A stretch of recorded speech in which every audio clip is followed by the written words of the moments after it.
Toda la gloria es tuya, mi Padre. Alabado sea Dios. Estoy alegre, alegre, muy alegre y entregado. Gloria a Dios. Gloria a Dios. Estoy alegre, alegre, muy alegre. Estoy alegre porque Cristo vive en mí. Estoy alegre, alegre, muy alegre. Estoy alegre porque Cristo me salvó. Estoy alegre, alegre, muy alegre. Estoy alegre porque Cristo vive en mí. Estoy alegre, alegre, muy alegre. Estoy alegre porque Cristo me salvó. Nunca, nunca, nunca, nunca me ha dejado. Nunca, nunca, nunca me ha desamparado. En la noche oscura, en el día de prueba, nunca Jesucristo me desamparará.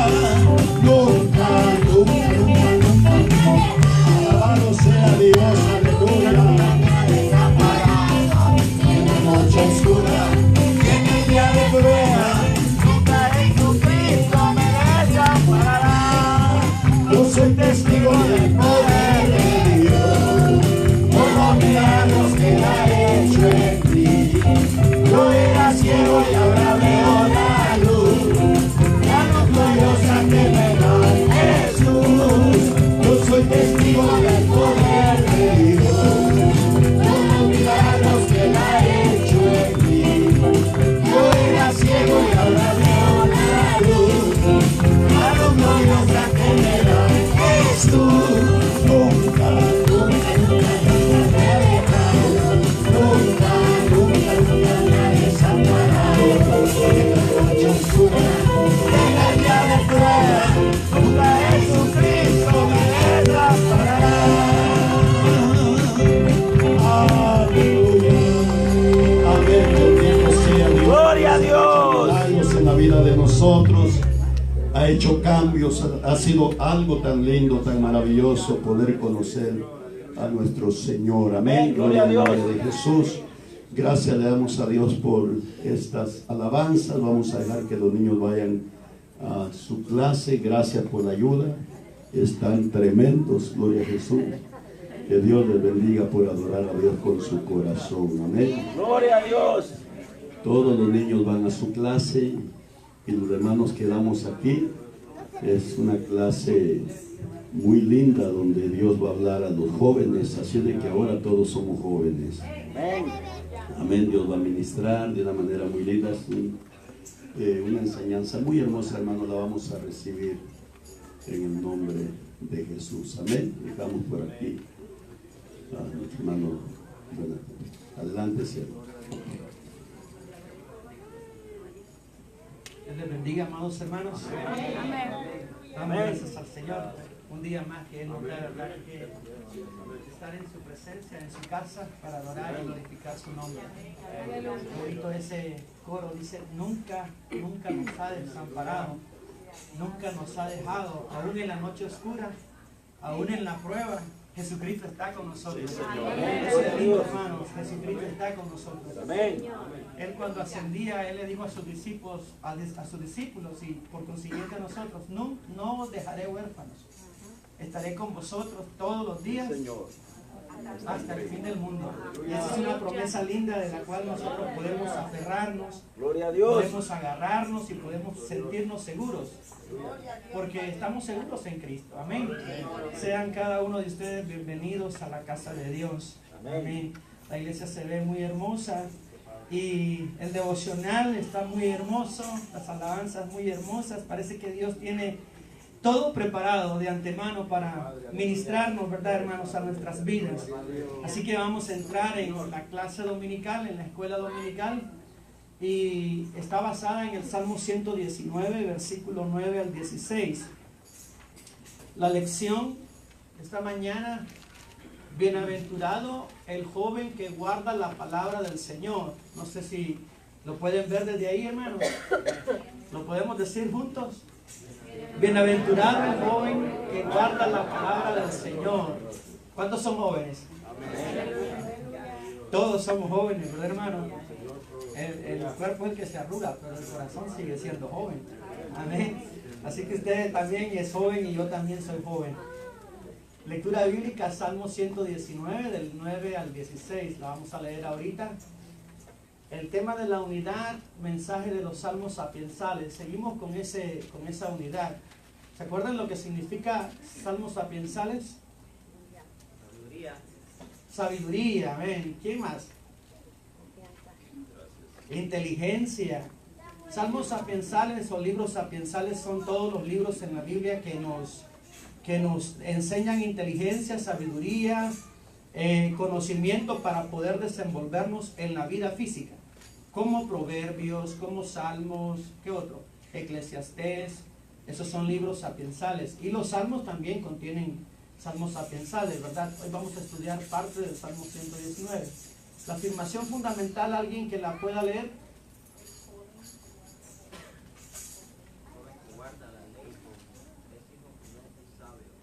Amén. Vamos a darle un poquito más de compe. Eso es todo. El joven que guarda la ley es hijo prudente y sabio. Amén, amén. El joven que guarda la ley es hijo prudente y sabio. El versículo para meditar es el Salmo 119, 11. En mi corazón he guardado tus dichos para no pecar contra ti. Ese versículo tiene dos partes. En mi corazón he guardado tus dichos. Y la segunda parte es para no pecar contra ti. La segunda parte aclara y expresa y le da sentido a la primera parte. Amén. Vamos a la lectura bíblica. Salmo 119, versículo 8, ¿verdad? 9. Dice así: ¿con qué limpiará el joven su camino? Con guardar tu palabra. Con todo mi corazón te he buscado. No me dejes desviarme de tus mandamientos. En mi corazón he guardado tus dichos para no pecar contra ti.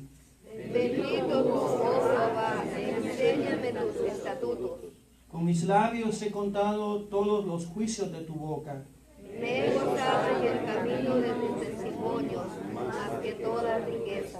En tus mandamientos meditaré, consideraré tus caminos. Me regocijaré en tus estatutos, no me olvidaré de tus palabras. Amén. Leamos juntos ese último versículo. Me regocijaré en tus estatutos, no me olvidaré de tus palabras. Padre maravilloso y buen Dios, gracias te damos, Señor, en esta mañana por la bendición hermosa que tú nos concedes, Padre, a este pueblo, a esta iglesia, Señor, de poder perseverar, de poder estar en este lugar, Señor, para recibir de tu palabra. Padre, yo te suplico tu ayuda, yo te suplico tu fortaleza, yo te suplico, Padre, que seas tú supliendo mi necesidad, Padre Santo, y que pongas en cada corazón, Señor, discernimiento, que pongas en cada corazón un espíritu dócil, Señor, para poder atesorar, para recibir la palabra y para poder actuar conforme a ella, Padre. Yo me someto a tu voluntad, te suplico tu amor, Señor, te suplico tu ayuda y confío en tu promesa, Señor, que estarás conmigo. En el nombre de Jesús. Amén y amén. Amén, gloria a Dios. Los objetivos, dice, después de estudiar la palabra de Dios en esta lección, usted y yo analizaremos cómo la obediencia a ella lo guiará por el camino correcto. Esta clase, hermanos, tiene bastante enfoque a la juventud, pero también es para todos. Es para todos, amén. Entonces, el objetivo 2, destacaremos la ventaja de ser fiel a Dios. ¿Cuántos saben que hay ventajas de ser fiel a Dios? Amén. Fíjense que en la vida cristiana, hermanos, hay muchos beneficios. Hay muchos beneficios. Hay beneficios espirituales y hay promesas de Dios para sus hijos en esta vida. Pero ninguno de nosotros en la vida cristiana debe de ser hijo de Dios o de ser creyente por los beneficios, sino debe de haber una motivación. Y nuestra motivación de seguir a Dios y de seguir en su camino y de amar sus preceptos, amar su palabra, es precisamente el amor. Cada uno de nosotros debe de seguir al Señor por la motivación del amor. ¿Están de acuerdo? Aunque el seguir al Señor, el seguir en su camino, el seguir sus mandamientos, el guardar su palabra, nos da muchos beneficios. Tenemos muchos beneficios y nosotros como cristianos los podemos reconocer. El problema es que el impío no los reconoce. Y nosotros reconocemos que todo lo que Dios nos da son beneficios de su gracia, son beneficios de su amor. Pero nosotros debemos de cuidar nuestro corazón de no seguir a Dios por ningún tipo de beneficio, sino por el amor que tenemos a Él, por lo que Él hizo por nosotros en la cruz. Entonces usted y yo seguimos a Cristo no por beneficio ni por interés, sino que lo seguimos por puro amor. Amén, por lo que Él hizo por nosotros. Tercer objetivo, valoraremos las bendiciones adquiridas al dedicar la juventud al servicio del Señor. Esta porción bíblica que leímos, hermanos, es una porción bastante llena de sabiduría, como lo es Eclesiastés 11, versículo 9, 10, 11 y sigue con el capítulo 12. Es una porción muy llena de sabiduría. Vamos a la introducción. Dice, la Biblia, especialmente en los libros sapiensales, ya les expliqué cuáles son: Proverbios, Salmos, ¿qué más?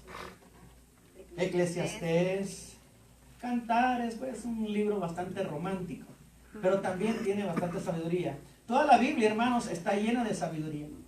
Pero hay libros específicos que tocan temas específicos. Por ejemplo, el libro de Proverbios es un libro muy elemental para que usted y yo lo estudiemos y que podamos vivir cada día conforme a lo que Proverbios dice.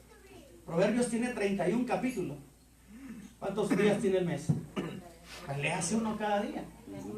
Pero no se trata de leerlo, sino que de atesorarlo y de aplicarlo. Entonces, Proverbios nos ayuda a vivir la vida física.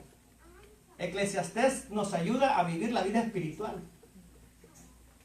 Si usted compara Proverbios con Eclesiastés, si fueron escritos por el mismo hombre, por el mismo rey Salomón, en uno contiene sabiduría para desarrollarnos dentro de esta vida física, la convivencia entre nosotros y la convivencia en el hogar y la convivencia en el trabajo y la convivencia. Ahí está, hermano.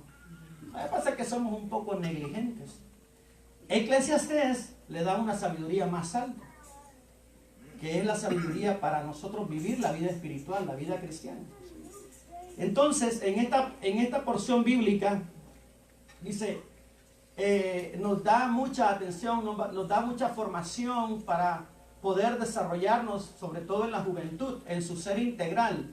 Cuando habla de ser integral, se refiere a su carácter, su forma de pensar, su forma de comportarse, su forma de ser. Esta porción bíblica y otras porciones que vamos a estudiar nos dan mucho entendimiento y sabiduría para alcanzar esa madurez que como personas necesitamos. Hermano, si alguien me puede traer un vasito de agua, por favor. Bendito sea el Señor. A través del proceso educativo en el estudio de la palabra de Dios, se ofrecen consejos prácticos para dar orientación y vivir una vida eficaz. ¿De dónde nosotros obtenemos los consejos prácticos y sabios para poder vivir una vida efectiva y eficaz? Nos referimos a la vida cristiana, hermanos. La vida efectiva y eficaz, pues a la que nos referimos es a la vida cristiana. ¿Están de acuerdo? Entonces, la Biblia es el único manual, la única regla de nuestra conducta y de nuestra fe es la palabra de Dios, la que nos rige, la que nos guía, la que nos lleva, la que nos conduce y nosotros nos sometemos a ella. En esta porción bíblica se insta a la juventud a escudriñar y guardar los consejos sabios que la palabra de Dios ofrece. Usted como joven, como señorita, como jovencito, usted tiene la palabra de Dios como guía para poder desenvolverse en todas las áreas de su vida. Y vamos a ver eso. En el punto 1, la palabra de Dios como instrumento para una vida pura. El Salmo 119:9, ¿alguien que quiera leer ese versículo de nuevo? ¿Con qué limpiará el joven su camino? Con guardar tu palabra. Amén. Me voy a adelantar a algo que está ahí en la clase más adelante. ¿Con qué limpiará el joven su camino? Usted se acuerda que cuando se hablaba de Juan el Bautista, la profecía que se hablaba de él era de que él iba a limpiar el camino, iba a enderezar el camino, iba a preparar el camino para que Jesús anduviera en él. Hay un camino que nosotros debemos preparar en nuestro corazón para que Jesús pueda andar en él, para que su Espíritu Santo pueda andar en él. Hay un camino que tenemos que limpiar nosotros. Y esa expresión de ¿con qué limpiará? Denota un interés de ese salmista, denota un interés del joven de querer vivir una vida que agrada a Dios. Es una pregunta que tiene una respuesta.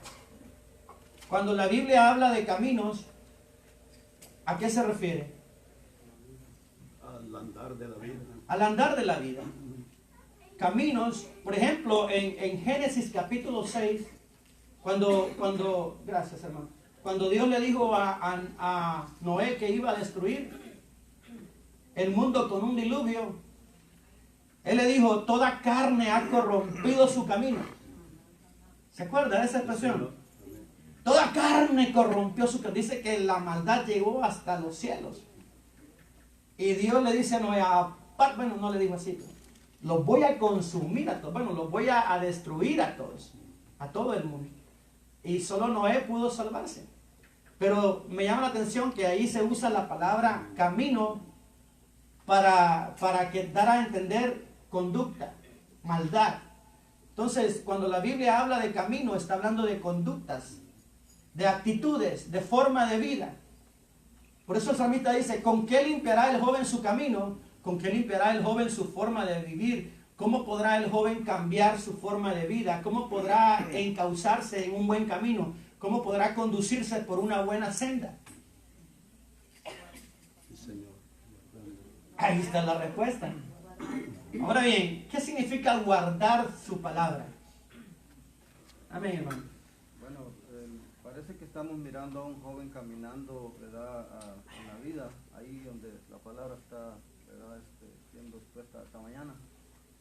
Yo pienso que tanto el joven como nosotros, ¿verdad?, nos enfrentamos a todo lo que nos rodea diariamente.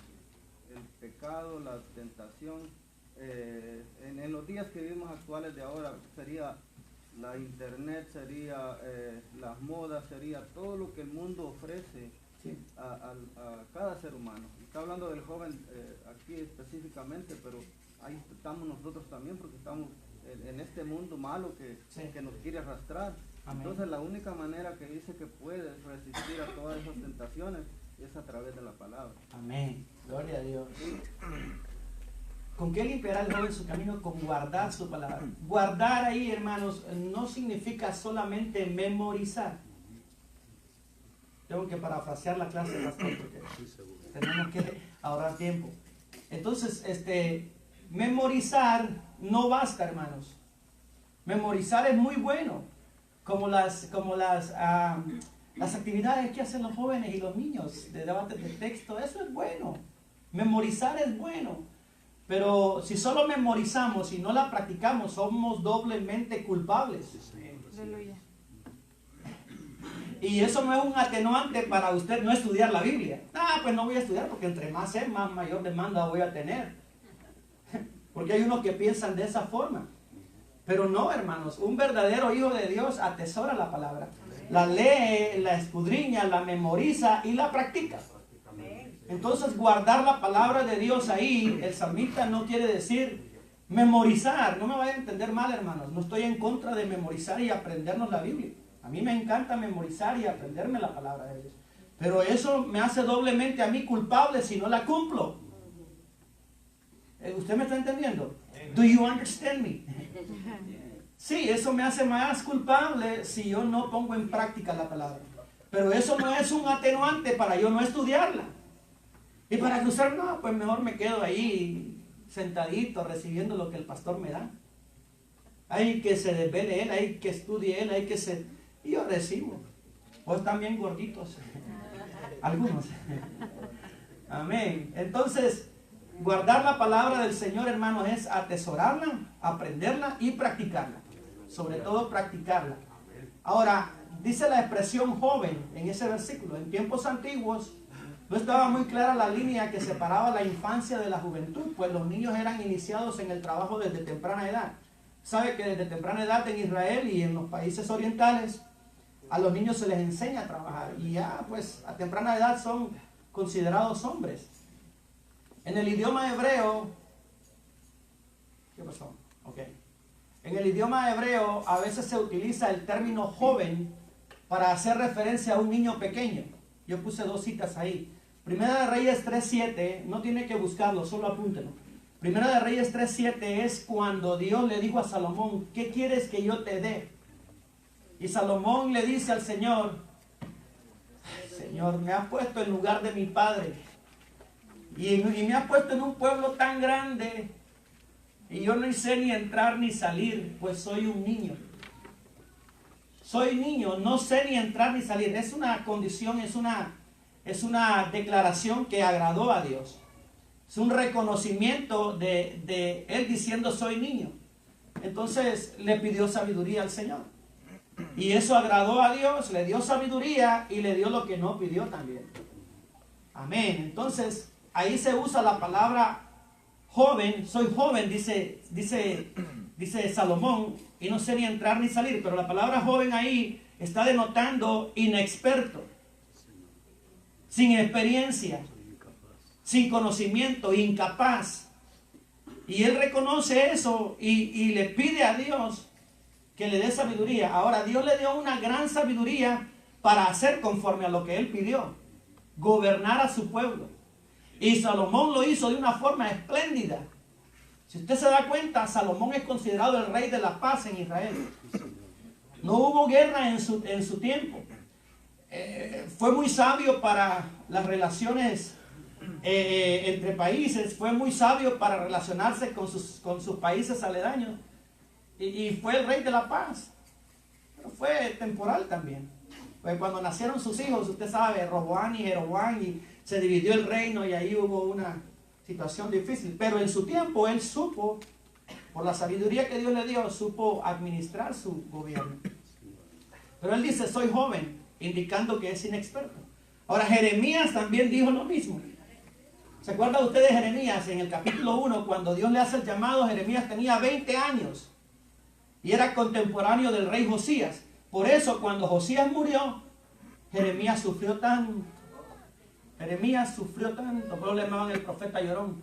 Porque lloró tanto a la muerte de Josías. Josías fue aquel buen rey, el último rey bueno de Israel, temeroso de Dios, que encontró el libro. Y que se apegó a la ley del libro. Y que obedeció la palabra de Dios. Y que derribó los altares y la idolatría. Y ese rey, y era joven. Empezó a gobernar a los 8 años. Y era contemporáneo de Jeremías. Por lo tanto, Jeremías era un jovencito de 20 años cuando Dios le hizo el llamado. Te escogí desde antes del vientre de tu madre. Te he dado por profeta a las naciones. Y él dice, soy un niño, no sé hablar. Y Dios le dice en el versículo 7 de Jeremías 1, no digas soy un niño, porque harás lo que yo te diga y hablarás mis palabras y le dirás lo que yo te diga. Gloria a Dios. Entonces ahí usa Jeremías la expresión niño y era un joven. Entonces usted ve cómo se relacionan esas palabras en el hebreo. Por decir niño se puede decir joven, por decir joven se puede decir niño. Y lo que está diciendo ahí es falta de experiencia. Amén. Sigamos adelante. En el pueblo hebreo se le daba gran importancia a la enseñanza. se le daba gran importancia a la preservación y transmisión de los principios contenidos en la palabra de Dios. Era muy importante en el pueblo de Dios, hermanos, enseñar la Torah. Un niño a los 12 años ya sabía la Torah. La Torah son los primeros 5 capítulos, son los primeros 5 libros de la Biblia. Génesis, Éxodo, Levítico, Número, Deuteronomio. Y algo otros libros también, algo otras partes de los libros conformaban la Torah. Entonces los niños a los 12 años estaban bien filudos, como nosotros. ¿Cuántos están bien filudos en la palabra? Hermano, le toca predicar. No, hermano, tenemos que estar como esos niños, a los 12 años bien filudos con la palabra. Sabían la Torah. Era muy importante. En Deuteronomio capítulo 6, del versículo 1 en adelante, usted encuentra lo que llamamos el Shema. Está en el versículo 4 de Deuteronomio 1. En esa expresión Dios le encarga al pueblo. Deuteronomio 1, del versículo 1 al versículo 9, usted lo puede leer en casa, pero Dios le dice al pueblo: oye Israel, estas cosas enseñarás a tus hijos y a los hijos de tus hijos, y las pondrás en los dinteles y en las puertas, y las escribirás en las tablas. En hebreo dice de que esa escritura ya no iba a estar en las puertas y en los dinteles, sino que estaría en el corazón, y estarían grabadas en el corazón, y no iban a ser grabadas en tablas de piedra, sino que en las tablas del corazón. Gloria a Dios. Y eso es lo que nosotros, eso es lo que corresponde a nosotros, que esa palabra esté en el corazón. Pero Dios le dice: las transmitirás a tus hijos, las repetirás al levantarte, las repetirás cuando estén comiendo, las repetirás en la noche, las repetirás todo el tiempo y se las transmitirás a ellos y a las otras generaciones. Oye Israel, Jehová tu Dios, Jehová uno es. Ese es el Shema, hermano. Aleluya. Y eso era una responsabilidad sobre todo del padre de familia. El padre de familia era el que tenía la obligación y la responsabilidad de transmitir la palabra de Dios a sus hijos y a los hijos de sus hijos. A mí me gusta, hermano, porque aunque hay una barrera del idioma, a mí me gusta cuando mi papá habla con Keila o habla con Caleb. Y a mí me gusta cuando habla con sus otros nietos, porque aunque es bien difícil para él ahorita a su edad formular el concepto de las palabras y unirlas, yo lo entiendo. Yo lo entiendo, lo que él quiere dar a entender, yo lo entiendo, yo lo percibo y yo lo recibo. ¿Verdad? ¿Por qué? Porque tengo toda la vida escuchando sus consejos. Entonces ya yo sé la idea que quiere darles a ellos y la tomo yo, porque en un momento yo se las voy a tener que dar a ellos. Pero se cumple lo que la palabra de Dios dice: se las transmitirás y lo darás a tus hijos. Amén. Ahí está. En Eclesiastés 11:9. Vamos a Eclesiastés 11:9. No pierda la cita de Salmo 119. En Eclesiastés 11:9. ¿Cuántos saben que la Biblia, cuando fue escrita, no fue dividida en capítulos ni en versículos? ¿Sabían ustedes eso? No tenía las divisiones que hoy tiene, capítulos y versículos.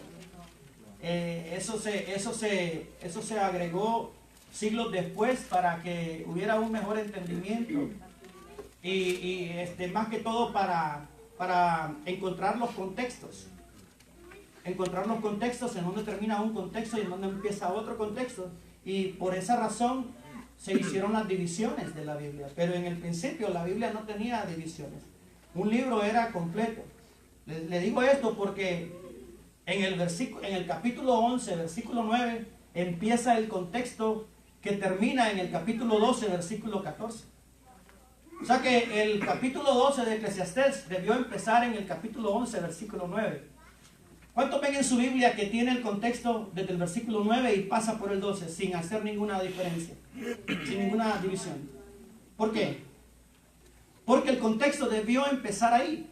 El capítulo debió empezar ahí, pero eso no es error ni nada por el estilo. Es cuando se dividió en capítulos y versículos. Eso es importante porque desde el versículo 9 del capítulo 11 el proverbista dice: alégrate joven en tu juventud y tome placer tu corazón en los días de tu adolescencia, y anda en los caminos de tu corazón y en la vista de tus ojos, pero sabe que sobre todas estas cosas te juzgará Dios. En ese versículo, hermano, yo no sé si usted lo puede observar, pero yo observo también la gracia de Dios. Yo observo también la voluntad de Dios para que usted ejerza dominio sobre lo que usted desea hacer. Si usted se da cuenta, Dios no nos está obligando a nosotros a hacer algo que nosotros en nuestro corazón no queremos hacer. Respeta su libre albedrío. Pero el hecho que Él respete nuestro libre albedrío no lo exime a Él de advertirnos lo que puede pasar si decidimos mal. Alégrate, joven, en tu juventud, y tome placer tu corazón. Los errores más graves, hermanos, los errores más graves que un ser humano pueda cometer, generalmente los comete en su juventud. ¿Están de acuerdo? Dice Salomón, la necedad está ligada al muchacho. Así dice un proverbio. Y yo le digo, hermanos, porque si nosotros, cada uno de nosotros que ya tenemos nuestros abriles, miramos hacia atrás, nos podemos dar cuenta que hubiéramos deseado no haber hecho algunas cosas en nuestra juventud que nos han afectado toda la vida y que son reales y son consecuencias. Son consecuencias de nuestros errores. No es culpa de Dios ni es culpa de nadie, sino que son consecuencias de las decisiones equivocadas que en nuestra juventud tomamos. Por eso nosotros como personas mayores, como personas con un poquito más de experiencia, tenemos el conocimiento de la experiencia para poder decirle con amor y sabiduría a nuestros jóvenes. Amén. Sin que esto llegue a ser una imposición imperativa, una autoritación, algo que les provoque enojo a ellos, sino que más bien con sabiduría y con inteligencia y con paciencia, advertirles de las cosas que pueden pasar si toman ciertas decisiones. Yo hablo con esa muchachita y yo le digo qué puede pasar si esto y esto y esto y esto. Nosotros te vamos a seguir amando, pero las consecuencias que va a enfrentar son consecuencias devastadoras. Van a detener tu propósito en tu carrera universitaria, van a detener tus proyectos en tu vida personal, te vas a atrasar, vas a tener que cuidar de un bebé, vas a tener que echarle ganas, vas a tener que dividir tu tiempo, y todas estas consecuencias debes de saberlas. Por lo tanto, guárdate, y ahí va la palabra, ahí tiene que ir un versículo para amarrar. ¿Usted se acuerda cuando construíamos allá en El Salvador las paredes de las casas y las iglesias? A mí me gustaba ir con mi papá, a mi papá le gustaba levantar templos, hermano. Y yo era hermoso. A veces se excedían. Pero me gustaba. Y yo miraba cómo los hermanos albañiles construían las paredes. Y eso me da una enseñanza, a mí una aplicación. Se construye la pared, es un concepto espiritual, un concepto bíblico. Ahora, después que tengo la pared, va una columna con los ¿cómo se llama, hermano? El armazón de hierro y aquellas cositas que se doblan así, lo hacíamos y las amarrábamos con alambre de amarre. Y entonces después se ponían las tablas y se ponía el cemento. Y cuando esa columna era puesta y se secaba con el sol, se quitaba la madera. ¿Cómo quedaba la pared? Sólida. Bueno, los conceptos que nosotros damos aquí, un concepto que yo pueda dar aquí, que está por ahí, que se oye bonito, que se oye, está bonito. Si no tiene respaldo bíblico, no tiene columna. Usted sabe, toca la pared sin columna y se mueve, hermano. No la mueva, me decía. No la mueva porque se va a caer. Pero cuando la columna está sólida, hermano, y está amarrada, ya no se cae. Pues así es la palabra de Dios. Nosotros podemos dar un concepto, pero si no está amarrado con la columna y con la palabra de Dios, está toda blandengue y se mueve con el viento, se va a caer en un momentito. Entonces, Alégrate, joven, en tu juventud, y tome placer tu corazón en los días de tu adolescencia. Me gusta la palabra adolescencia, porque adolescencia viene de adolecer. Adolescencia viene de adolecer. Los jóvenes adolecen de muchas cosas, pero no queremos agarrarla contra ellos. De ninguna manera es nuestra posición ni nuestro deseo. Les amamos a los jóvenes y queremos decirles lo que la palabra dice, pero también nosotros, hermanos, a veces nos comportamos con mucho adolecimiento. Adolecemos de muchas cosas. Sí, adolecemos de temor a Dios, adolecemos de conocimiento de su palabra, adolecemos de muchas cosas. Entonces, tome placer tu corazón en los días de y anda en los caminos de tu corazón. ¿Se acuerdan que la Biblia dice que engañoso es el corazón y perverso más que todas las cosas? Jeremías dice, ¿quién lo conocerá?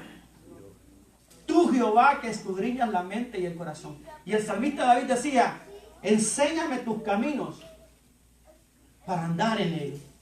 Enséñame tus caminos. Dice la palabra de Dios que Dios pesa los corazones, porque los corazones son engañosos. Aquí Dios nos da la libertad, hermanos, de poder elegir, de poder decidir, pero nos da una advertencia. Dios nos ama, hermanos. La Biblia dice que Dios es amor, pero el amor de Dios le obliga a corregirnos, a disciplinarnos, a advertirnos. Porque algunos se confunden.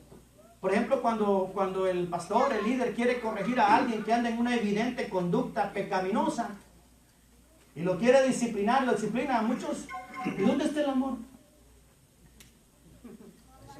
¿Y acaso usted no peca? Esos son, hermanos, esos son conceptos rebeldes. El amor está en la cruz del Calvario. Dios te perdona y Jesucristo por su sacrificio te perdona, pero tienes que someterte a una disciplina para que recibas restauración y para que vuelvas a formar parte del cuerpo de Cristo. Pero muchos confunden la gimnasia con la magnesia y dicen que el líder o el pastor no tiene amor. No es eso, pues precisamente por amor él debe de disciplinar. Si alguien anda en una conducta evidente de pecado y de rebeldía, si eso no se corrige, hermano, la iglesia va a ir como el camaleón, con un ojo por aquí, con otro por allá. El camaleón tiene dos hemisferios. El hemisferio de uno de sus ojos es independiente del otro. Y una vez, hermano, yo tuve un sueño así. Soñé con un camaleón horrible y con un ojo así y el otro por acá. Y yo me desperté sudando y le pregunté al Señor qué significa eso. Porque un camaleón es un animal. Y me dice, así está la iglesia. Así hay mucho pueblo hoy en día. Con un ojo en las cosas del Señor y con el otro en las cosas del mundo. Y con hemisferios diferentes, en lugar de tener los dos hemisferios enfocados. Está terrible eso, hermano. Dice, pero sabe que sobre todas estas cosas te juzgará Dios. Sobre todas estas cosas te juzgará Dios. Dios nos va a juzgar, hermanos, sobre todas estas cosas. Nos da la libertad. En la gracia de Dios, hermanos, Pablo dice, todo me es lícito. ¿Pero qué? No todo me conviene. Pero no todo me conviene. Todo me es lícito, pero yo no me dejaré conducir, no me dejaré llevar por la corriente. Yo no me dejaré llevar de todo. O sea que en la gracia de Dios, hermanos, usted tiene la oportunidad de agradar a Dios por amor, no porque está obligado como lo estaba en la ley. En la ley, hermanos, era obligación. ¿Verdad que sí? Pero en la gracia de Dios ya entra otro factor, que es el amor de Dios. Lo que Dios quiere, hermanos, es que usted y yo le sirvamos por amor.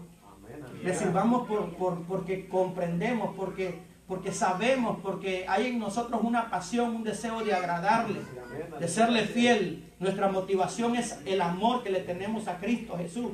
Nuestra motivación no debe ser motivaciones terrenales. Por eso el apóstol Pedro dice en 1 de Pedro capítulo 5, y vosotros pastores, apacentad la grey de Dios que Él compró con su sangre. No por ganancia, ni por interés, ni por ganancias deshonestas. Y cuando aparezca el príncipe de los pastores, ¿qué dice? Él os dará la corona de la vida incorruptible. Eso está lindo, hermano. Pero me gusta la advertencia que Pedro dice, que apacentemos la grey de Dios sin interés, sin ninguna motivación terrenal. Seguimos adelante. En el versículo 9 y 10, leyéndolo juntos: alégrate, joven, en tu juventud, y tome placer tu corazón en los días de tu adolescencia, y ande en los caminos de tu corazón y en la vista de tus ojos. La juventud, hermano, ustedes jóvenes tienen la oportunidad de disfrutar su juventud, de reírse en su juventud, de no cohibirse en su juventud, pero deben de tener en su corazón presente, en su conciencia presente, en la primera sala, porque la conciencia presente es la primera sala. El ser consciente, el psiquis de un ser humano se compone de tres, como una casa: la sala, la cocina y el cuarto de dormir. La sala se constituye la conciencia presente.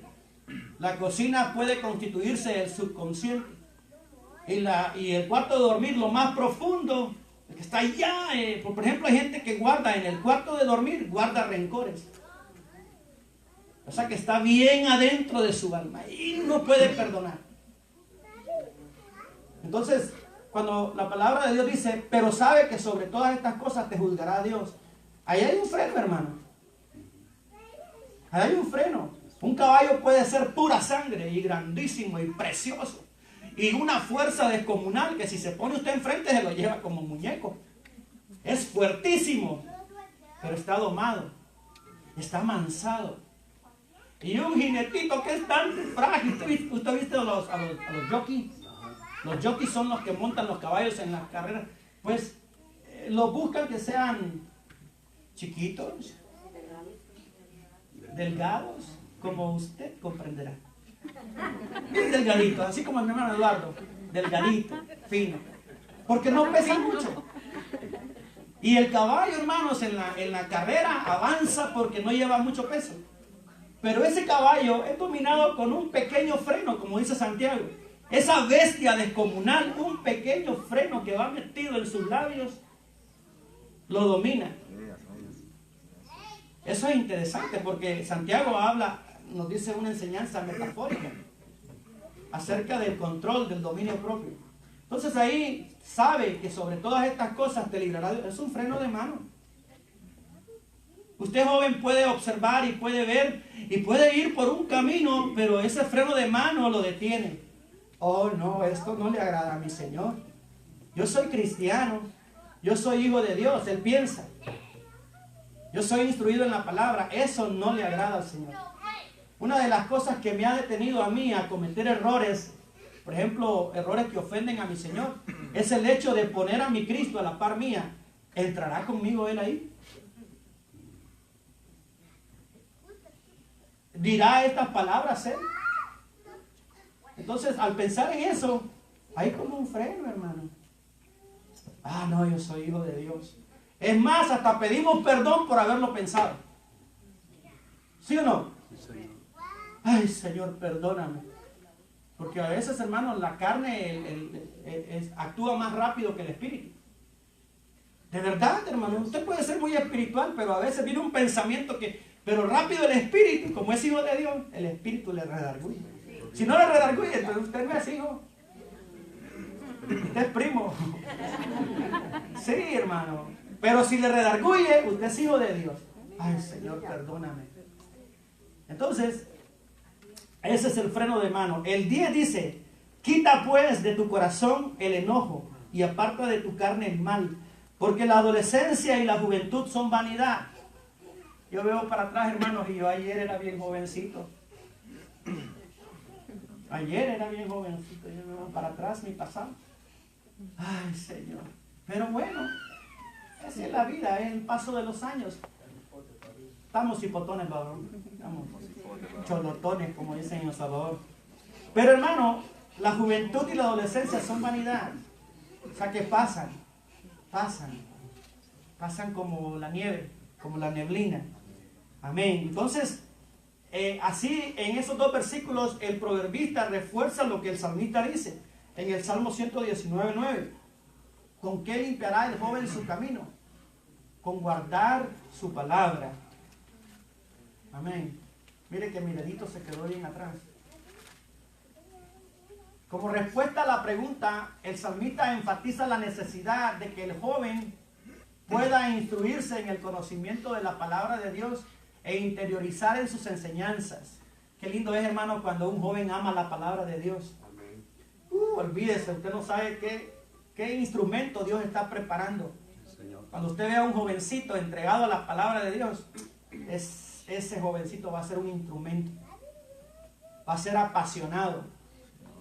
Cuando usted ve a un muchacho leyendo la palabra y apuntando, haciendo notas, apuntando y buscando recursos y buscando comentarios, yo sueño un día, Señor, que la iglesia llegue a tener esta actitud de que tú le muestres a través del Espíritu una porción bíblica y que conforme a esa porción bíblica nosotros vayamos a la Biblia y que empezamos a indagar en esa porción bíblica. Y no, hombre, el Señor nos da un gran mensaje. ¿Verdad?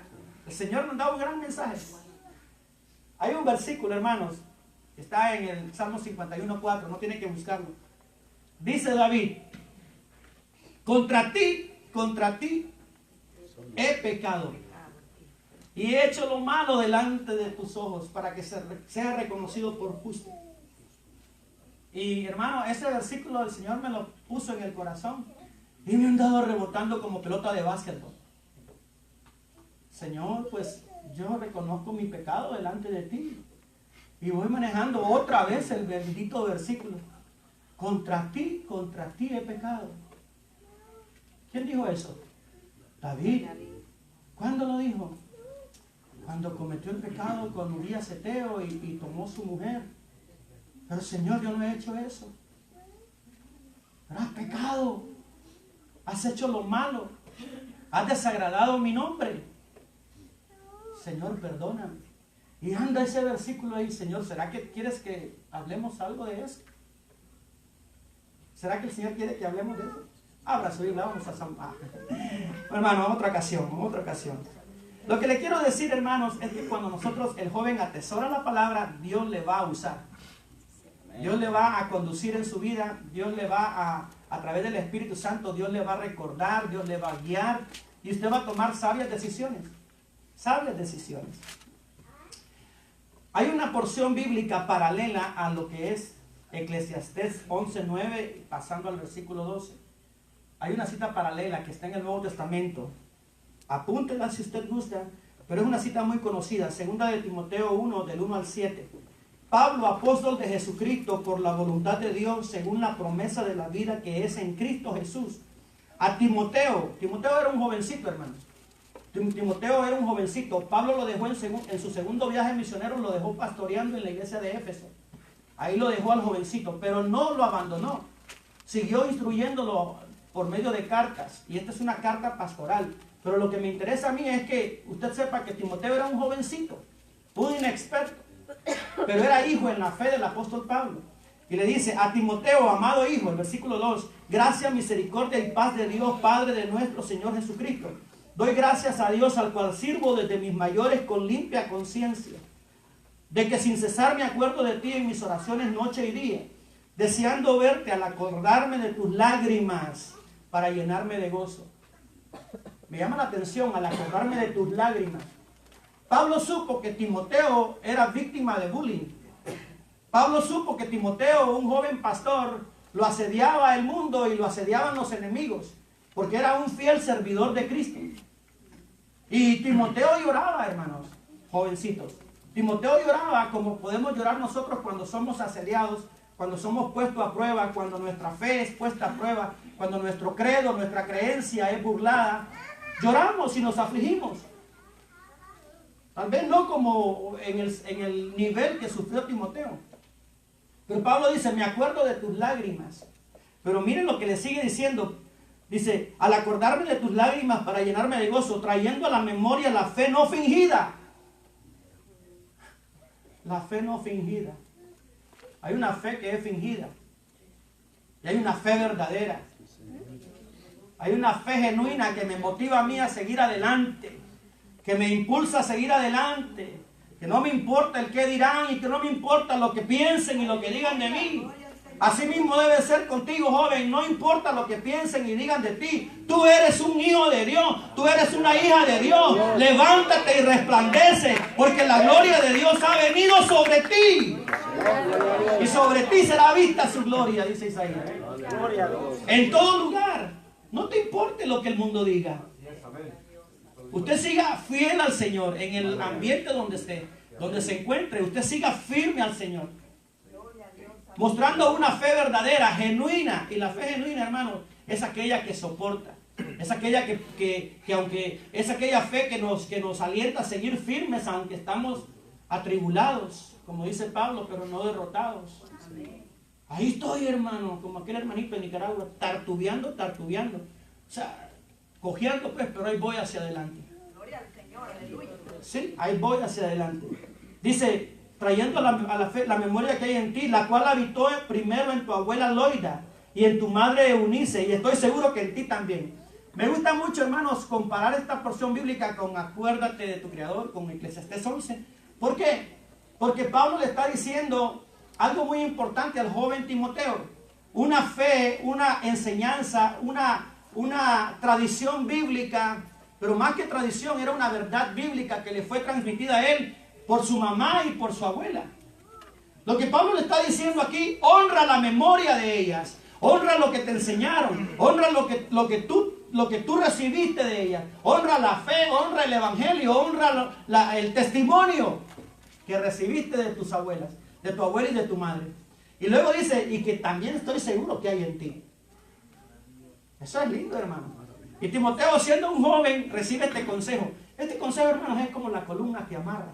Porque Timoteo no era un mal joven, ni era un mundano, no. Era un joven entregado a Dios. Pero la palabra de Dios tiene dos características. La palabra de Dios es medicina preventiva y es medicina curativa. Aleluya, gloria a Dios. ¿Yo qué te diría un gloria a Dios? Porque la palabra de Dios a mí, hermanos, me previene, es una medicina preventiva. Si usted no está pasando por estas situaciones, pero la palabra le está advirtiendo. Es mejor prevenir que lamentar. Pero si está lamentando, también la palabra de Dios es la cura. Esa es la característica de la palabra de Dios, es medicina preventiva al que teme su palabra. Y es medicina curativa al que admite y al que viene pidiendo salud espiritual. Eso está lindo, hermanos. Amén. El 6 dice, por lo cual te aconsejo que avives el fuego del don de Dios que hay en ti, que está en ti por la imposición de mis manos. Es decir, que el apóstol Pablo impuso sus manos y le dio de su dignidad, le dio de su autoridad para predicar y para pastorear en Éfeso. Le puso las manos el apóstol Pablo no como un rito, ni como un mito, ni como un misticismo como se usa hoy. Le puso las manos para que el pueblo reconociera, el pueblo a quien él iba a pastorear, reconociera que era avalado por el siervo de Dios y que Dios estaba con él y que tenía la autoridad apostólica para poder desarrollar su ministerio en Éfeso. Pablo le dice a Timoteo, no impongas con ligereza las manos, no sea que no sea digno. ¿Ha leído esa parte? A veces se imponen con ligereza las manos en personas que no son dignas. Pero me estoy refiriendo a la imposición ministerial. Que nosotros podemos orar, hermano, y poner las manos sobre alguien que necesita oración, aún un impío. Pero en esa porción bíblica que Pablo le dice a Timoteo, debemos de tener presente que es una carta pastoral. El consejo que Pablo le está diciendo es en cuestión a la dignidad que se transmite, a la autoridad de Dios que se transmite a aquella persona que va a servir en el ministerio. Debe tener una comprobación, debe tener un testimonio, debe ser una persona que conste que es un hijo de Dios, que predica la palabra y que no va a lastimar a la iglesia. Gloria a Dios. Porque hoy, hermanos, hay una serie de apostolitis que lo que hacen es dañar al pueblo y dañar las ovejas y herir los corazones. Líbrenos Dios, hermanos. Líbrenos Dios de ser uno de ellos o de caer en las manos de uno de ellos. Sí. Sí, hermano. Entonces, seguimos con el punto 1b, interiorización de las enseñanzas divinas. Bueno, ya leímos el versículo 10 del Salmo 119, regresando al Salmo 119. El ser humano se desenvuelve en un ambiente rodeado de mucha contaminación. ¿Están de acuerdo? Nos movemos en un mundo, hermano, contaminado. Somos como los salmones. Vamos hacia arriba. El salmón es el único pescadito que nada en contra de la corriente. El único. Por eso los cristianos son comparados con los salmones. ¿Ha visto los stickers de los carros? Algunos no son salmones, algunos son pirañas. Porque no se han convertido. Sí, pero el salmón va hacia arriba, hermano. Contra la corriente. Y va, hermano, cruzando obstáculos, saltando cataratas y la corriente y las piedras y los osos.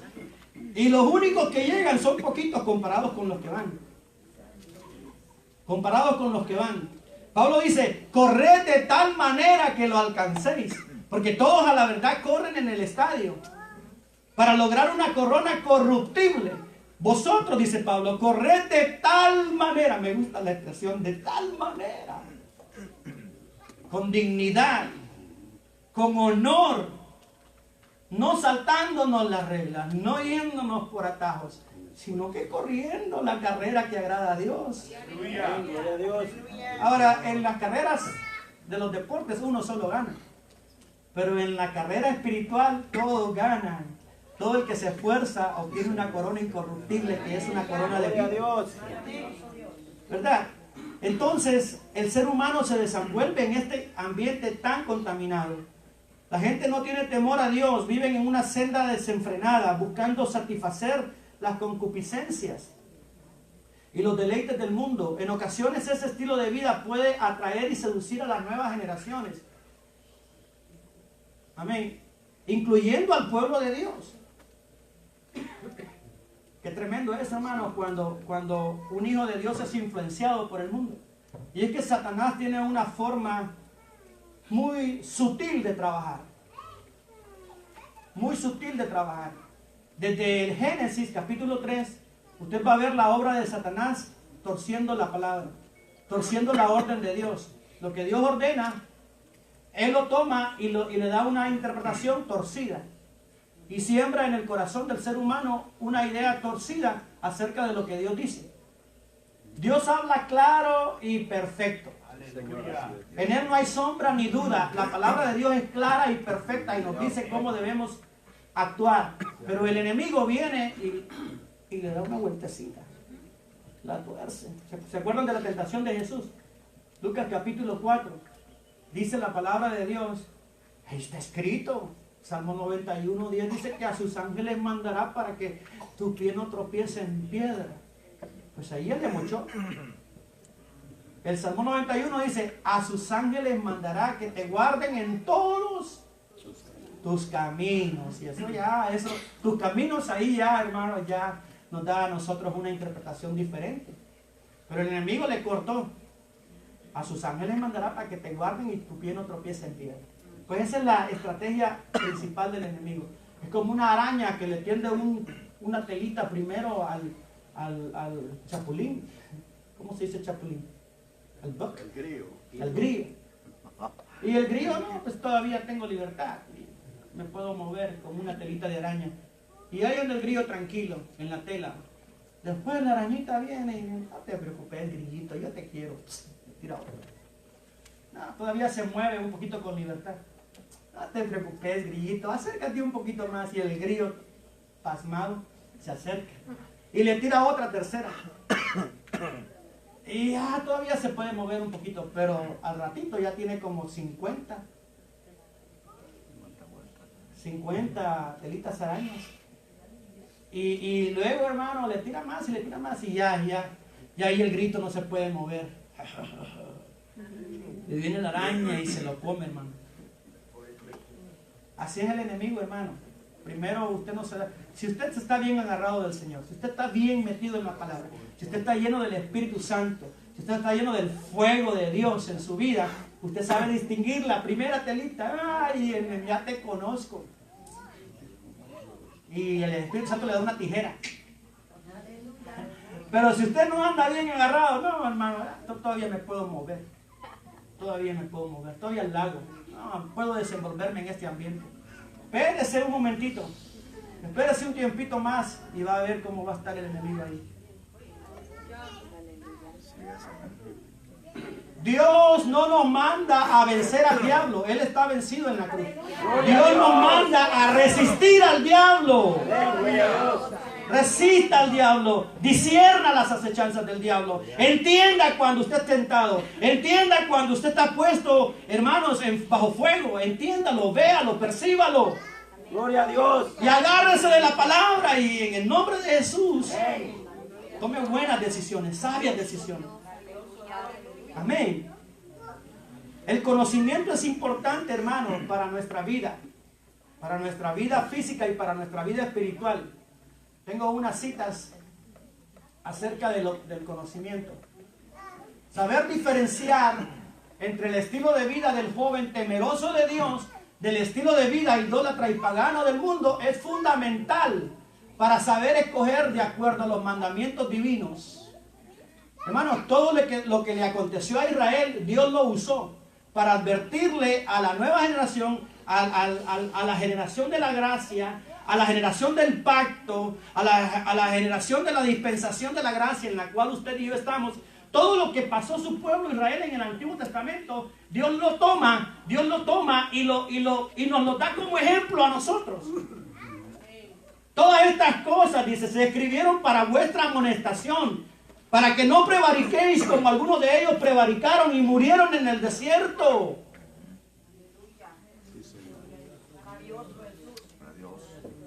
Cuando una persona, hermanos, cuando una persona aprende por el ejemplo ajeno, es inteligente, es una persona sabia.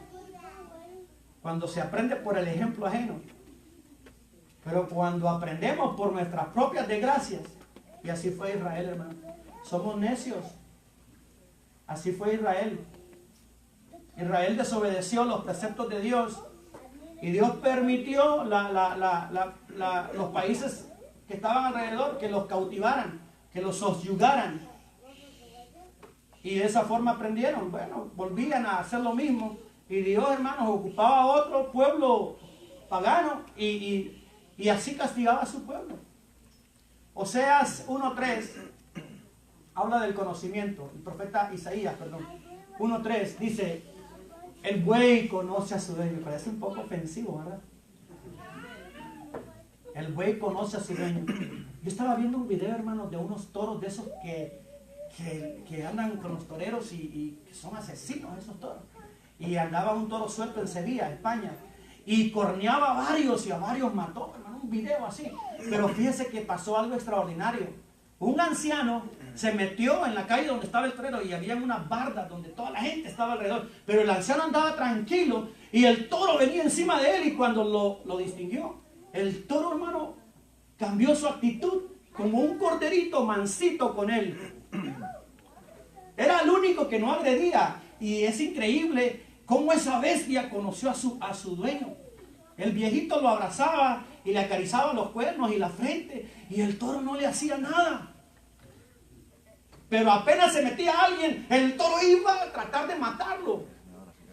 Pero a ese viejito, hermano, qué tremenda enseñanza. El buey conoce a su dueño y el asno el pesebre de su señor. Israel no entiende, mi pueblo no tiene conocimiento. Hermano, ese versículo es un versículo de tristeza. Es una expresión de Dios de tristeza, con dolor. Con dolor. Una vez fuimos a una vigilia, íbamos en cada uno de los primos, llevábamos su propio caballo. El caballo era de tío Oscar, todos los caballos eran de un tío que tenía muchos animales. Y todos íbamos en la vigilia, cada quien en su caballito. Hermanos, cuando regresábamos, eran como las 3, 4 de la mañana, porque ya así las vigilias son completas. A las 4 de la mañana, fíjese, hermano, en otra aldea, a las 4 de la mañana nos subimos a los caballos y les soltamos la rienda. a las 4, donde hay pura oscuridad. Los caballos pueden ver de noche y saben el camino, y nos llevaron a la misma puerta de la hacienda de mi tío Oscar, donde ellos están descansando. El buey conoce el pesebre de su Señor, pero mi pueblo, dice, no tiene conocimiento. Otra cita, hermanos, triste. Isaías 5:13. Por tanto, mi pueblo fue llevado cautivo porque no tuvo conocimiento, y su gloria pereció, de hambre, y su multitud se secó de sed. Usted puede apuntarlo si después lo leemos. Mi pueblo fue destruido, dice Oseas, un versículo conocido, porque le faltó conocimiento. Ahora, la razón o la evidencia de falta de conocimiento es por cuanto desecharon el conocimiento. Yo te echaré del sacerdocio. Y ahí está hablando a los pastores, a los sacerdotes. Oseas 6:6, porque misericordia quiero y no sacrificio, y conocimiento de Dios más que holocausto. Ese está tremendo porque fue escrito en el Antiguo Testamento. Misericordia y conocimiento quiero y no sacrificio. Porque misericordia quiero y no sacrificio, y conocimiento de Dios más que holocausto. Está profundo, ¿verdad, hermano? Está profundo. A mí se me explotan las poquitas neuronas que tengo. Ezequiel 44:23. Esto está hablando los pastores, ¿no? Y enseñarán a mi pueblo a hacer diferencia entre lo santo y lo profano, y les enseñarán a discernir entre lo limpio y lo no limpio. Por eso, hermanos, hay que amar a los siervos de Dios que predican la palabra de Dios, que enseñan la palabra. Hay que orar por ellos, hay que apoyarles, hay que levantarles el brazo como a Moisés. Gloria a Dios, aleluya. Y a los rapaces, hermanos, y a los falsos, pues no les haga caso. No los vaya a apedrear, hermanos, porque en el Antiguo Testamento se apedreaban. Pero nosotros no podemos hacer eso en la gracia. Nos faltarían las piedras. Isaías 11:2, y reposará sobre él el espíritu. Esta es una cita mesiánica, es acerca de Jesús. Reposará sobre él el espíritu de Jehová, espíritu de sabiduría y de inteligencia, espíritu de consejo y de poder, espíritu de conocimiento y de temor de Jehová. Qué lindo, hermano. Qué lindo, hermano. Había un predicador del siglo XVIII que decía: la mayor desgracia de un país es no tener pastores llenos del Espíritu Santo, que prediquen la palabra y que enseñen al pueblo a discernir. Y la mayor bendición de un país es tener pastores temerosos de Dios, llenos del Espíritu Santo, que prediquen y enseñen la palabra de Dios. Esa es la mayor bendición de un país. Gloria a Dios. Pero la mayor desgracia es lo contrario. No está hablando de políticos, está hablando de pastores. Guardar la palabra de Dios, ¿qué representa? Fe en la revelación divina, aceptación de los preceptos contenidos en su palabra como normas para regular la conducta humana. Jóvenes, guardar la palabra de Dios representa fe en la revelación divina. O sea, usted cree en la palabra de Dios, cree en lo que está recibiendo, cree en lo que está Dios ministrándole, y en base a eso actúa. Acepta los preceptos contenidos en su palabra como normas para regular la conducta humana. Y tercero, anhela vivir en sujeción a la voluntad de Dios. El cristiano, hermanos, anhela agradar a Dios. ¿Cuál es su propósito? ¿Cuál es su vida? ¿Cuál es su misión? Agradar a Dios. Que cuando Dios nos vea, que cuando Jesucristo nos vea, se sonría porque estamos haciendo su voluntad. Agradarle, servirle con dignidad. Amén. Vamos a ir corriendo, hermano. Esto ya lo parafraseé. El punto 2 dice: implementación de la palabra de Dios en conducta del diario vivir. Súplica ante Dios para ser iluminado por la palabra. El versículo 12, alguien que me ayude con Salmo 119, 12.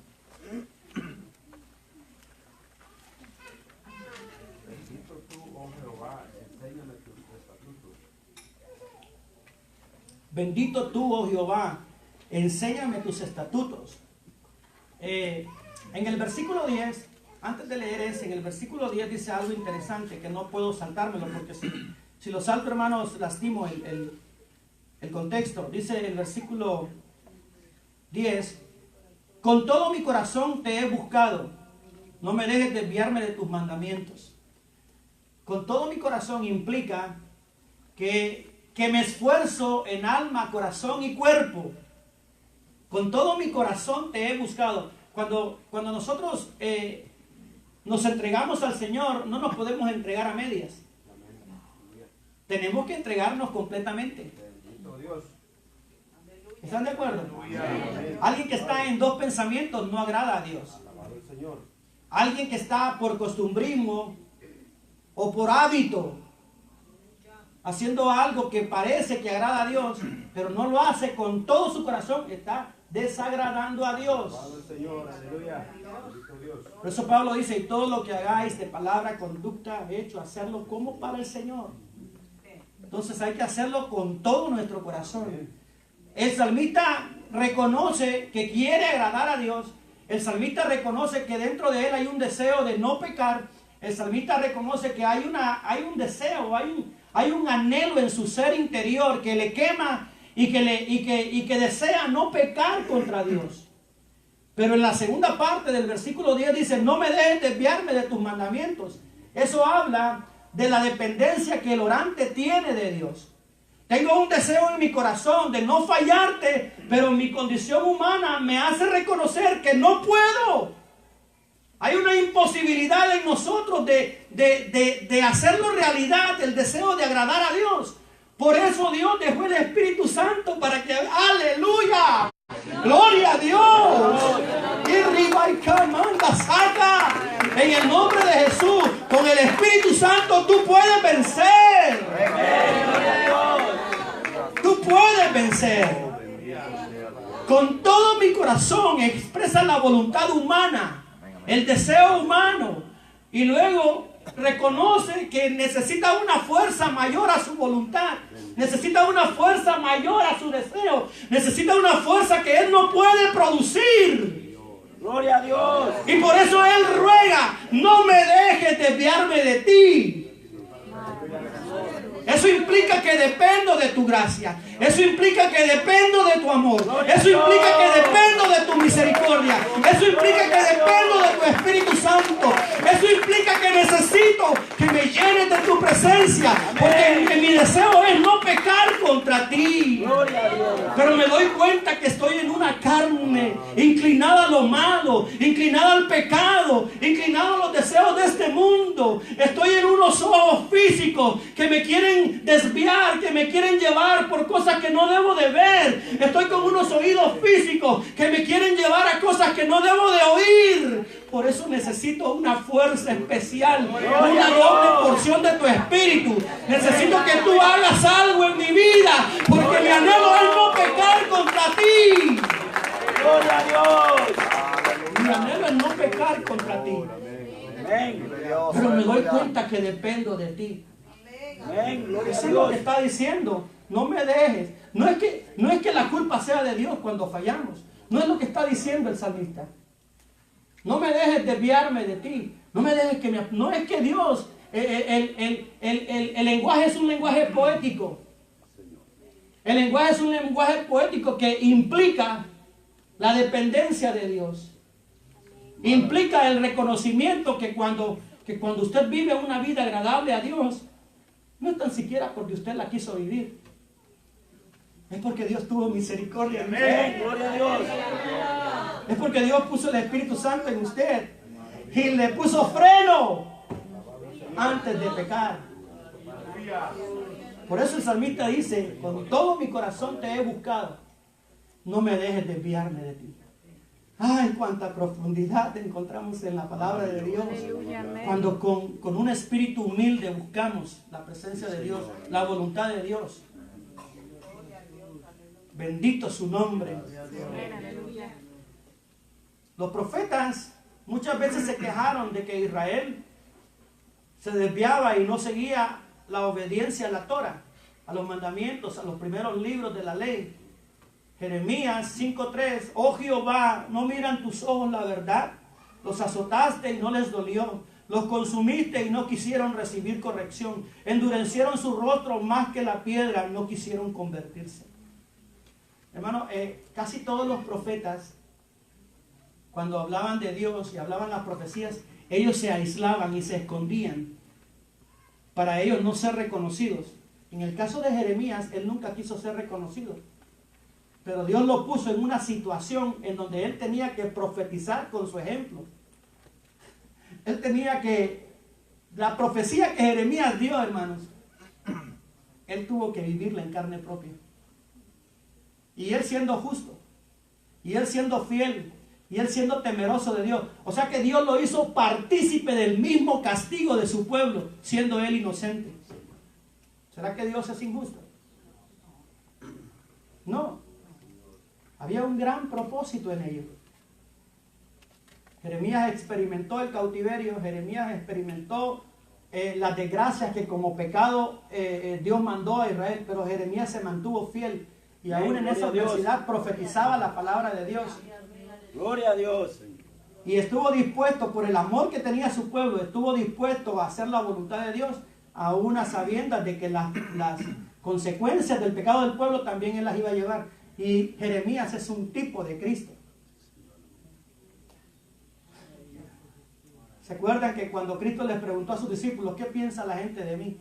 Oh, unos dicen que eres como Jeremías, que eres Jeremías. No crea que es por casualidad que respondieron los discípulos, que dieron esa respuesta.